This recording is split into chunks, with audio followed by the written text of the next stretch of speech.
Kaithal anti corruption bureau की team ने रिश्वत लेने के मामले में एचडीएफसी बैंक लोन शाखा की कर्मचारी मुकेश रानी को 60,000 रुपए रिश्वत लेते हुए कलैत से रंगे हाथों अरेस्ट किया है। कलैत के रमन कुमार ने एसीबी की टीम को शिकायत दी थी कि उसके पिता ने एक वाहन पर 8 लाख रुपए का लोन लिया था और उसके पिता की करीब 3 माह पहले मृत्यु हो चुकी है। मुकेश रानी ने 8 लाख रुपए के लोन पर 10% कमीशन यानी करीब 80,000 रुपए मांगे थे और उनकी बात 60,000 रुपए में तय हो गई थी। आज मुकेश रानी ने उसे 60,000 रुपए लेकर बैंक के बाहर बुलाया था। उसने मामले की शिकायत इंस्पेक्टर सुबेश सिंह सैनी को दी थी, जिसके बाद आज इस कार्रवाई को अंजाम दिया गया। इसके तहत हमारे माननीय Shri as Chawla IPS DGP SPB anti corruption bureau Haryana के मार्गदर्शन में और हमारे एसपी कैथल अम्बाला के कुशल नेतृत्व में कार्रवाई की जा रही है। तो आज इसी के तहत एक रमन नाम वासी कलायत शिकायत लेके दफ्तर में आया, जिसने बतलाया कि मेरे पिता की डेथ मार्च महीने में हो गई थी और उसने एचडीएफसी एर्गो लोन शाखा से लोन करवाया हुआ था।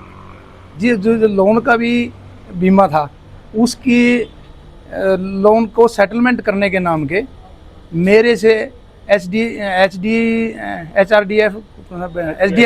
बैंक की एजेंट मुकेश रानी ने कहा कि भी मैं तेरा सारा सेटल करा दूंगी, इसके लिए आपको 10% कमीशन के तौर पे देने पड़ेंगे। उसने कहा कि मेरे पास 80,000 रुपये नहीं है, लगभग 8 लाख का उसका लोन सेटल हुआ था। उन्होंने कहा मेरे पास 80,000 रुपये नहीं है, तो करते इनका सौदा तय हो गया 60,000 में। 60,000 रुपये लेके आज इसने बुलाया था कि भी मैं अपना आप सेटल करवा दूंगी, ये अपने बैंक वालों से। और जो हमारा इन्वेस्टिगेटर है उसने नाम बताया भीषम, अगर उस मैं सारा सेटल करवा दूंगी, उसके बाद आपको एनओसी जारी कर देंगे। तो ये इस पर रेडिंग पार्टी तैयार की गई, ड्यूटी मजिस्ट्रेट नियुक्त किया गया। विधि अनुसार कार्रवाई करते हुए कलायत अनाज मंडी में बाहर मेन चाय के खोखे पर 60,000 रुपये लेते हुए रंगे हाथ गिरफ्तार किया। तो सर इसमें कोई और भी शामिल है, जैसे कि आपने अभी इन्वेस्टिगेशन करेंगे भी इसमें आगे पैसे एचडीएफसी बैंक के किस अधिकारी कर्मचारी के पास जाने थे। कहाँ की रहने वाली है सर? ये पेवा में है, रामगढ़ रोडान गांव है, वहाँ की रहने वाली है। कंप्लेनेंट का नाम और कहां से? रमन वासी कलायत।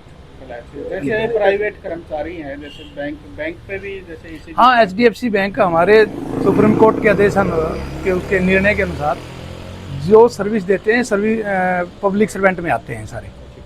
मतलब अगर बैंक में भी कोई भ्रष्टाचार हाँ तो उस पर रेड कार्रवाई की जाएगी। 60,000 रुपये लेते हैं। अब इसकी इन्वेस्टिगेशन करेंगे कि भी किन किन का हाथ था इसमें, किस किस के पास ये पैसे जाने थे। ठीक है।